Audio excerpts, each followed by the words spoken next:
Good morning mga katoys! Kain po tayo. Ito na naman po ang ating menu for today. Corned beef with egg.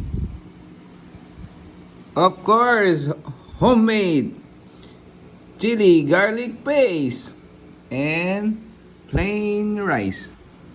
Let's go! Kain po tayo mga katoys!